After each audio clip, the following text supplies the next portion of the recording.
Spain and the New World. The Spanish colonized the New World along with the model of their reconquest of Spain. Individuals were given control over land and the people in it in return for military service. The interests of the crown were threefold: gold, glory, and God. Colonial entrepreneurs had one real goal: to get rich.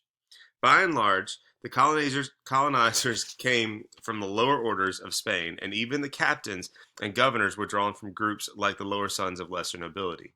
During the first decades of the 16th century, Spanish captains and their followers subdued the Indian populations of the Caribbean islands and put them to work on the agricultural haciendas that they had carved out for themselves. Having participated in the conquest of Cuba, Hernan Cortes sought an independent command to lead an expedition into the hinterland of Central America, where a fabulous empire was rumored to exist.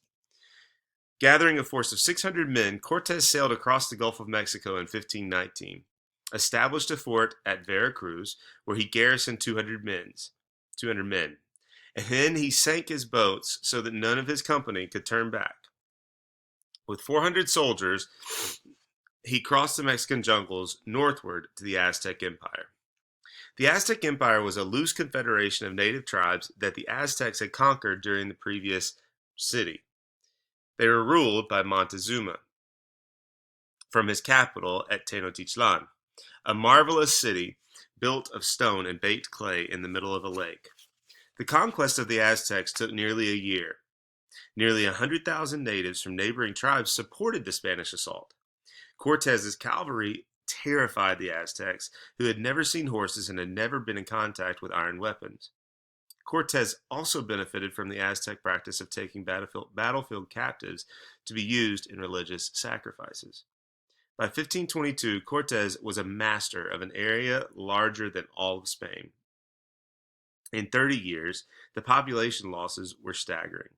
25 million Aztecs had been reduced to 2 million due to exposure to European diseases like smallpox, typhoid, and measles, to which the natives were helpless. The tragic sequence repeated everywhere, including the conquest of the Inca by Francisco Pizarro. The Incan Empire was a beautiful empire of 12 million people. They had hardly any military system, but an elaborate government. In 1532, their leader, Atahualpa, defeated his half-brother in a battle near a city called Cusco. When Atahualpa was solidifying his rule, Pizarro showed up with 180 troops. Atahualpa was in a city called Aguas Calientes after his battle, rejuvenating in the hot springs. Pizarro invited Atahualpa to a feast. In the city of Cajamarca, he was captured in the square. Atahualpa was given the opportunity to convert to Christianity. He was handed a Bible, and Atahualpa slung it across the room. It was at this point that Atahualpa offered as much gold and silver as Pizarro wanted. Some say up to 24 tons of gold and silver. Pizarro still put him on trial for, quote, trying to take over the Spanish monarchy, or trying to take over the Spanish exploration. He was convicted of this crime, sentenced to death, and offered a choice. Pizarro told Atahualpa that he could either first be burned to death, or second, be choked to death, or strangled.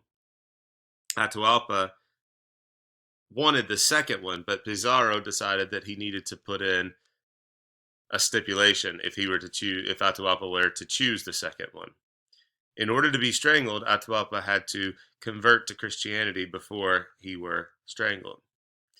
The reason Atahualpa chose the second option was because in his culture and due to his beliefs, his body needed to be intact to go to the next life.